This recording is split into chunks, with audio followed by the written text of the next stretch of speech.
If you're old enough to remember Halley's Comet, you know what a big deal it was to everyone in 1986, especially younger kids. But Halley's Comet is significant not just because it was an amazing thing for everyone to witness, but it revealed just how much progress and technological advancement we now had in 1986. Halley's Comet allowed us to step back and observe how much incredible change we had been through compared to when it last passed by Earth in 1910. And for kids in the 80s, there was a chance we could see it for a second time. Halley's Comet was also significant as it was sandwiched right between two of the biggest disasters of the 1980s. I'm Jamie, and this is Everything 80s, a podcast that looks back on everything that made the 1980s such a beloved decade. And in this episode, we'll discuss what can be considered the only twice-in-a-lifetime space event ever, probably the most famous comet of all time, and Earth's constant companion, Halley's Comet.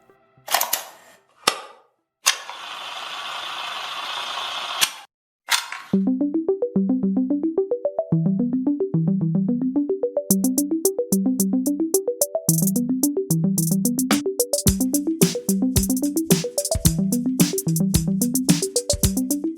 don't know the age difference between you and I, but if we're close, you remember all the hype about Halley's Comet. If your school was anything like mine, it seemed like everything came to a halt as over the weeks our focus in the classroom was on this remarkable event. I remember my teachers using the comet in their lessons for all subjects. We would use writing periods to discuss our thoughts on it. Math periods would be devoted to calculating its speed and distance from the Earth. Science classes would 100% be devoted to this astrological event. Even our phys ed classes had us running around like comets in a new version of freeze tag. I'm realizing I now probably went to a pretty weird school, but the point is that this comet was capturing everyone's imagination, especially little kids like me. Halley's Comet helped create an even bigger interest in space and astrological events. In 1986, everyone wanted to look skyward to see an event that, for many people, they would only get to see once. But unlike many space phenomena that come and go, there was a chance, depending on your age, you would get to see Halley's Comet again. For those of us who were young in the 80s, this could be a legitimate twice-in-a-lifetime event. Halley's Comet will return again in 2061. We got to picture what the world would be like the next time it came around, and I remember writing about this in school, assuming that we would no doubt have moon colonies, flying cars, and some sort of teleportation. But they have lied to us too many times about the flying cars, so I'm not holding my breath on that one. What made Halley's Comet so significant is it made us take stock of where we were and where we were going. In 1986, the world looked drastically different from how it was the last time Halley's Comet passed by. And who's to say what the world will look like the next time it returns in 2061? These moments are important as they force us to look at ourselves and the progress or setbacks we've made as a species and society. So let's look back on this comet that covers millennia of human existence and how it all culminated in its major return in 1986. Technically called 1P Halley, Halley's Comet passes by the Earth every 76 years, but technically it's every 75 to 79 years. It's 11 kilometers in diameter and is an estimated 4.5 billion years old. It is named after an English astronomer, Edmund Halley. Halley had first become aware of this comet after he looked back on records of a comet that passed by Earth in 1531, 1607, and 1682. Was there a chance this was the same comet? At this point in history, comets were thought to be a one-and-done phenomenon, and the records stated that these were 3 different comets. But Halley calculated that some comets can indeed orbit the sun. And if his calculations were correct, when this baby hits 88 miles per hour, you're going to see if his calculations were correct, it would pass again by the Earth in 1758. Spoiler alert, it would. Unfortunately, Halley wasn't alive to see that his calculations were correct, but he would be happy to know that they would name the comet after him. Our awareness of Halley's Comet goes back much further. On March 30th, 239 BC, Chinese astronomers recorded the first observation of Halley's Comet. But the calculations of Edmund Halley revealed that comet observations in 466 BC by the ancient Greeks was probably Halley's. By 164 and 87 BC, the ancient Babylonians would have recorded its appearance. Next came possibly its most significant appearance, 1066. This was just before the invasion of England by William the Conqueror. He believed this startling thing in the sky was something powerful and helped in his invasion success. In 1222, Genghis Khan thought the same thing, but he believed it was a star that had come just for him and was telling him to invade Europe. Halley's Comet may also be represented in art form. After appearing in 1301, Italian painter Gotti painted The Adoration of the Magi. Depicted in that painting is a rendering of the Star of Bethlehem, and it's thought that Halley's Comet influenced its appearance. Even Shakespeare has mentioned comets that may be related to Halley's. And during Shakespeare's time, astronomy started to change by leaps and bounds. Through the Renaissance and Enlightenment, our understanding of the cosmos was seemingly growing by the day. We now knew that everything didn't revolve around the Earth, though some people still seem to think that, and we were understanding how objects moved around the solar system. According to Space.com, Halley's Comet would make appearances in 1531, 1607, 1682, 1758, and 1835, right when Mark Twain was born. Twain would actually die on April 21st, 1910, one day after the comet emerged from the far side of the sun. It was in 1910 when Halley's Comet made one of its closest flybys yet. It came within 14 million miles of the Earth. This was also when the very first image of it was captured. In 1910, our understanding of space and comets was now light years ahead of previous centuries. So, what would the world look like when the comet would make its next appearance, in the futuristic-sounding year of 1986? Where do we even begin to explain how much the world had changed by the mid-80s? It's astounding to think about the advancements of civilization from when Halley's Comet last appeared to when we all got to see it. In 1910, we hadn't yet experienced a major world war. By 1986, war had completely transformed our world. And we were experiencing a new type of conflict, a Cold War. In 1910, we had only really been driving for 20, 30-ish years. Even if you could afford a car, you still had to share the road with horse and buggies. Most homes didn't have indoor refrigeration. The telephone was still a modern advancement and was definitely not in every home yet. Electricity had barely entered homes, as in 1910, less than 2% of the US was electrified. And in 1910, Wilbur and Orville Wright had only just made their first ever flight 7 years prior. Going into 1986, the world was something from the future. We had technological advancements that people in 1910 couldn't even imagine. In 1910, the first flight had recently happened. In 1986, we could fly to any country in the world while watching a movie, movies also being a relatively new thing in 1910. In 1986, we also had the Concorde, which could get us from New York to London in less than 3 hours. Back in 1910, this trip would take you 4.5 days. And in 1986, not only had we walked on the moon multiple times, but we had conquered spaceflight. We now had satellites and space shuttles. In 1910, just the concept of flight was almost impossible to wrap your head around. In 1986, we had a plane that could fly in space and then return to Earth. Even today in 2022, the concept of the space shuttle is still pretty mind-bending. This is how much everything was progressing in the 1980s. In 1910, we could just barely capture an image of Halley's Comet. In 1986, not only did we now have space telescopes, but we could send probes out into space to closely study it. I'm not sure what your memories of this are, but we actually sent several spacecraft to get close to the comet. One mission was dubbed the Halley Armada and was made up of Soviet and French probes. They were able, for the first time ever, to take pictures of the nucleus or heart of the comet. But there was more.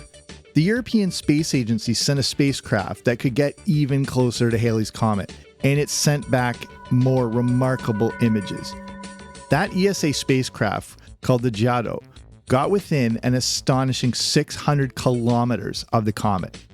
The Japanese even sent out 2 probes of their own. all these different countries were united in the quest for data and research and study of Halley's Comet. The comet received so much attention, and it really was a remarkable amount of collaboration. Despite Cold War issues, an astrological event like Halley's Comet was able to bring these countries together. Back in 1910, the idea of sending probes into space to study a comet wasn't even conceivable. In 1986, it was now common. We obviously look back on a lot of the technology of the 80s as being quaint, and we sometimes laugh at it, but back then, the future was now. Sending out probes into space was some Star Wars stuff. The science fiction of Jules Verne that they would have read in the early 20th century was now our reality. And just to keep this futuristic theme going, just a few weeks after Halley's Comet made its peak appearance, the Soviets would launch the Mir space station. Technological progress had grown by leaps and bounds, and in the 1980s it was hard to take it all in. Things were changing so fast that it was easy to take some of these new things for granted. But of course, not all of our technological advancements in 1986 were great. If you know your history, you know that early 86 would be the worst year ever for NASA and the space program. On January 28th, the Space Shuttle Challenger would explode just 73 seconds after liftoff. This decimated the country, and for children of the 1980s would become one of the first "where were you when" moments we experienced. This tragedy obviously caused shockwaves, and on a very minor scale, some of the plans NASA had to study the comet would need to be scrapped. It's often forgotten that Halley's Comet was one of the primary reasons that the Challenger launched when it did. Part of the Challenger mission included launching one of the satellites to observe the comet. NASA had originally scheduled 2 different space shuttle missions to study Halley's Comet, as the plan was to observe it from a low Earth orbit. One mission was to carry the Spartan 203 satellite that was dubbed Halley's Comet Experiment Deployable, or HCED. The second mission was to carry the Astra 1 platform on the Space Shuttle Columbia. Scheduled to go up in March, Astra 1 was a system of telescopes with multiple ultraviolet lenses and an X-ray telescope. These were to give us some of the most detailed analysis of a comet ever. Understandably, after the Challenger disaster, the 2 missions were cancelled. And at this point in the 80s, our other advancements could also be incredibly destructive. In 1910, we relied on coal and steam for our energy. In 1986, we had harnessed nuclear power. But what was the risk of all this? Just a few months after Halley's Comet passed by Earth, the worst nuclear disaster in history took place. On April 26, 1986, reactor number 4 at the Chernobyl nuclear power plant would explode. We had already dodged a bullet at 3 Mile Island, but at Chernobyl, we weren't so lucky. I've done a show all about the 3 Mile Island accident and how it was much worse than we realized, if you want to go back and check that out. The interesting thing about Halley's Comet is how it came back right at the precise moment of 2 of the most significant disasters of the 20th century. And both of these disasters were related to the technological progress we had made. We had all this amazing technology to study a comet out in space, but we also seemed to be paying the price for some of these advancements back on Earth. Regardless, Halley's Comet was about to come into view. Scientists were actually able to detect Halley's Comet out in space as far back as 1982. Interestingly, scientists observed it with the Hale telescope in California. This telescope was named after Gregory Ellery Hale, whose name would be attached to another famous comet, Hale-Bopp. The Hale-Bopp comet appeared in 1997, and you probably remember some of the absurdity surrounding it, but that story will have to be saved for the History of the 90s podcast. And if you love the 90s, please check out History of the 90s wherever you find your podcast. You won't regret it. However, in late January, almost exactly at the time of the Challenger explosion, the first real appearance of Halley's Comet came into view. For the average person, the first real chance to see it would be around February 9th, 1986. This is when the comet reached its perihelion. That's the moment it got closest to the sun after entering our inner solar system. It would still be bright and visible going into early April, culminating on April 10th when it got the closest it would to the Earth at 39 million miles or 62 million kilometers. We covered the Challenger, and we know what's about to happen in Chernobyl, but here's a quick trip down memory lane on some other things happening on Earth right around the time Halley's Comet made its return. The number one song was How Will I Know by Whitney Houston. The Dalai Lama and Pope John Paul II meet together in India. Backed by Steve Jobs, Pixar Animation Studios breaks away from its previous owner, Lucasfilm. Hands Across America was just a few months away. The Rock and Roll Hall of Fame had just inducted its very first members. Those first inductees were Elvis, James Brown, Little Richard, Fats Domino, Chuck Berry, Ray Charles, Sam Cooke, the Everly Brothers, Buddy Holly, and Jerry Lee Lewis. The number one show on TV was The Cosby Show, followed very closely by Family Ties. Number one at the box office was Down and Out in Beverly Hills, with Pretty in Pink about to come out in a few weeks. Speaking of movies, Out of Africa had just won Best Picture at the Academy Awards. And regarding entertainment, one of the best collaborations ever happened when Boy George appeared on an episode of The A-Team.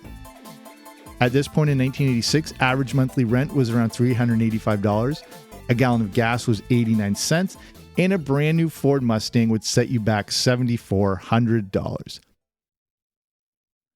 But despite what was happening in the world, we all looked up to the sky during that period in 1986.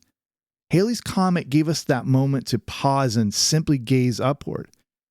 It was that reminder to take a second and not be distracted by everything here that was vying for our attention. Halley's Comet gave us that brief moment of wonder, something that is easily lost on us as we grow up, but it tends to be more prominent in kids. Maybe that's why Halley's Comet captivated so many kids in the 1980s. We were still at that age where everything still seemed new and miraculous. The 80s seem much simpler to us now, but it was still a time of amazing progress and innovation. There were more things now able to cause distraction. Halley's Comet was that reminder to look up from everything going on down here on Earth. Here's a fun fact. Over the last 2,000 years of our awareness of Halley's Comet, 1986 was considered the very worst year for viewing ability. Halley's Comet and the Earth were on opposite sides of the Sun, and that really hadn't happened before.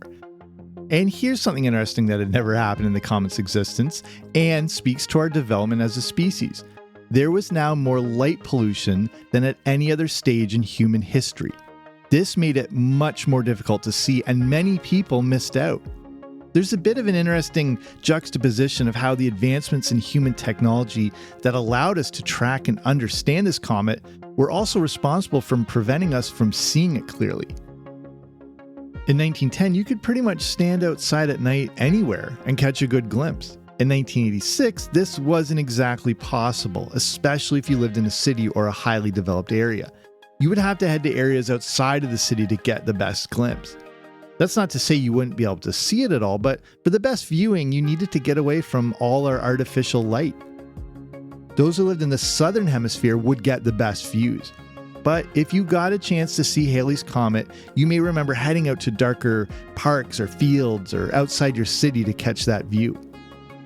Regardless of visibility issues, Halley's Comet was still a big event. Each night, major networks and programs like Nightline began their broadcasts with updates and info on Halley's Comet. It streaks across the heavens once every 76 years. It's been a wonder, a terror, a mystery. It's Halley's Comet, and it's here. Good evening, I'm Ted Koppel, and this is Nightline. Tonight, we'll be doing something that couldn't be done the last time Halley's Comet came around. We'll take a magnified view of the phenomenon as it races toward Earth. The legendary Carl Sagan was working overtime, appearing on many shows to discuss the comet and give us a better understanding of it. But about once every century, I would find myself careening inward, faster and faster, towards the inner solar system. By the time I would cross the orbit of Jupiter on my way to the orbit of Mars, I'd be heating up because I'd be getting closer to the sun. I'd be evaporating a little bit. Small pieces of dust and ice would be blown behind me by the solar wind, forming an incipient cometary tail.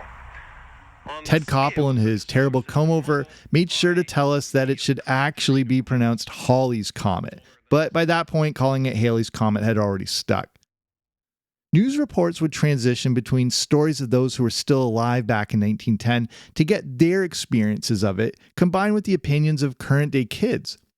The appearance of Halley's Comet in 1986 is also unique because despite the time between its appearances, it's just short enough to connect multiple generations. Back in 86, grandparents could tell their children, grandkids, and even great-grandkids about their experience of seeing it. Halley's Comet was something the older generations could share with us the same way we will when it comes back around in 2061. But it was a remarkable thing to hear the impression it had on those people who had seen it back in 1910. Suddenly the front door burst open and my 20-year-old uncle, Will Kreitzer, come tearing in there, big eyes like this and scared to death, screaming that the world's coming to an end. Just, if you don't believe it, come outside and look. Everybody's scared, and I was scared too. I saw something come out from the heaven, big, large, huge, with a beautiful tail. And during that same year, Esther Baird turned 7 in Donaldson's Crossroads, Pennsylvania. There'd be tea parties with her friends that summer, but right now her father was calling from the front porch. And we came out and looked at it, and no, it was over there. It was just a beautiful sight.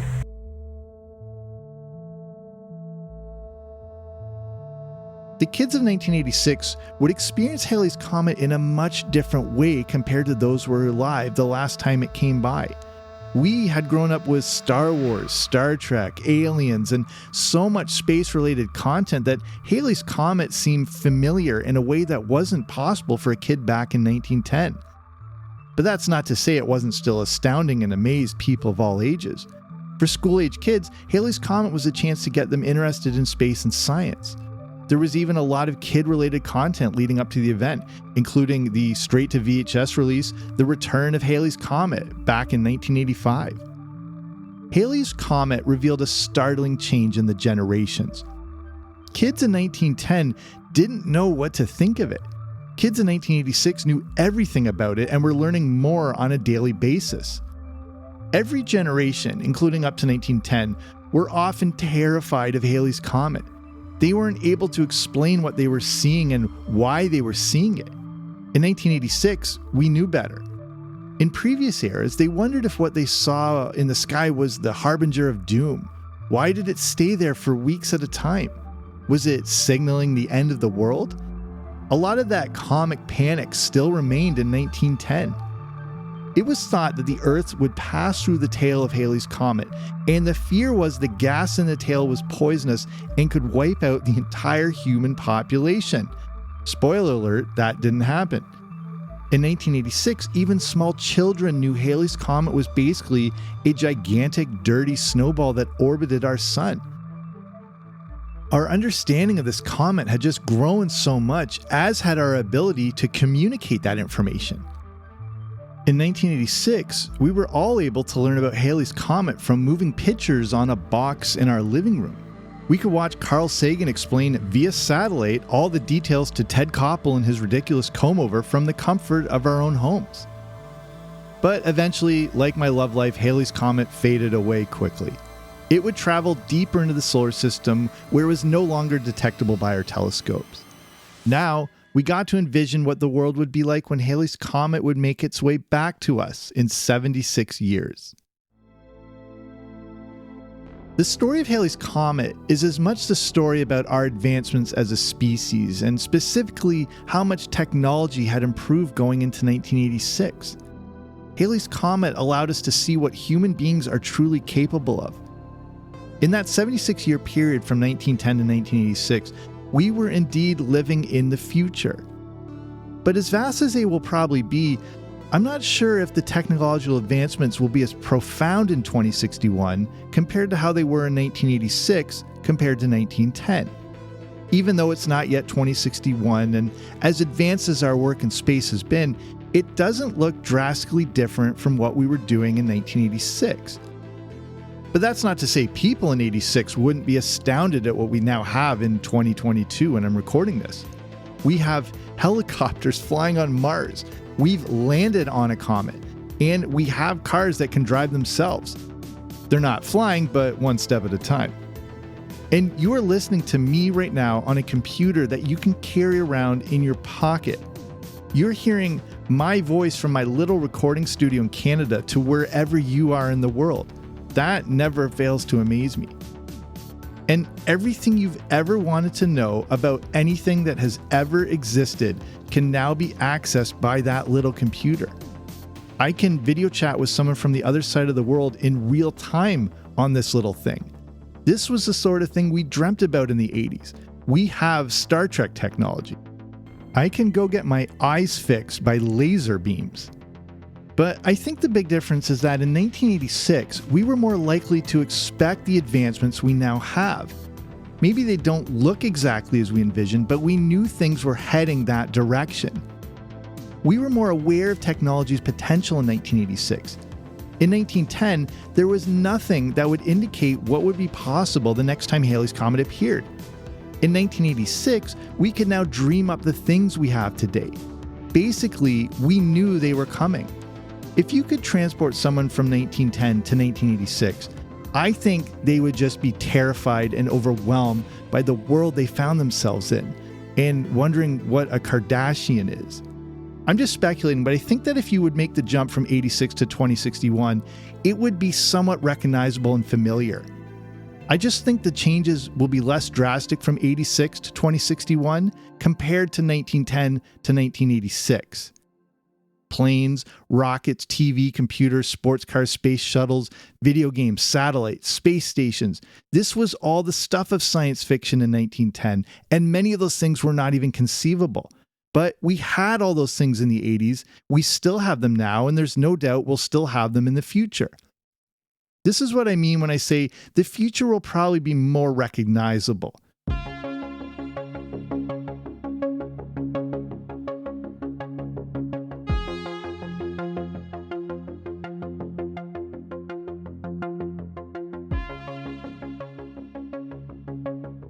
We often forget how far things really had progressed in the 1980s. It's easy to think of the 80s as just leg warmers and acid wash jeans, but it really was a period of astonishing technological advancement.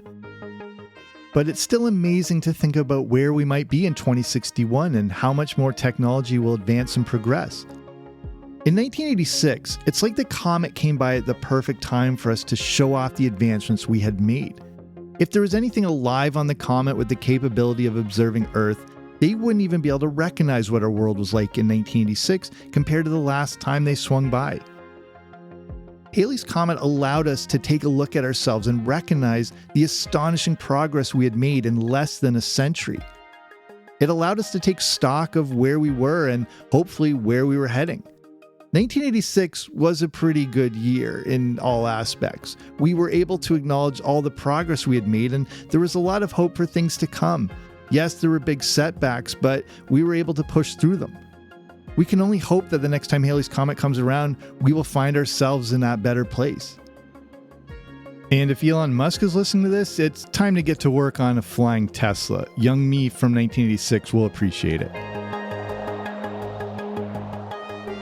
So let's finish it there. I hope you enjoyed this episode. And like I said, I'm not sure how old you are, but you maybe remember Halley's Comet. You maybe saw it for yourself, or you maybe remember all the hoopla about it and what a big deal it was. And if you're the same age as me, you maybe remember studying it in school and trying to catch a glimpse and learn more. And it maybe really piqued your interest in all things about space and astronomy and everything like that. But like I was mentioning, the story of Halley's Comet is as much the story about us and where we find ourselves and the progress or setbacks that we have made. Thank you for listening. And if you're in a position to support the show, you can consider sponsoring over at patreon.com. So that's a platform for where as little as a few bucks a month, you can support this show, but you get different rewards there. And there's various tiers, and with each tier come different rewards. Like with the Boba Fett tier, right in the middle, you get access to the Everything 80s movie review podcast. So that's where I review the good, the bad, and the ugly of 1980s movies. And we've covered a lot over there. So if you're interested, if you want to learn more, just head to patreon.com/80s. So patreon.com/8 0S. Or wherever you're listening to this on, there'll be a link in the show notes or the description of the show that'll take you right there. Okay, that's it for me. Thank you for listening. I'll be back soon with a new episode. Don't you dare miss it.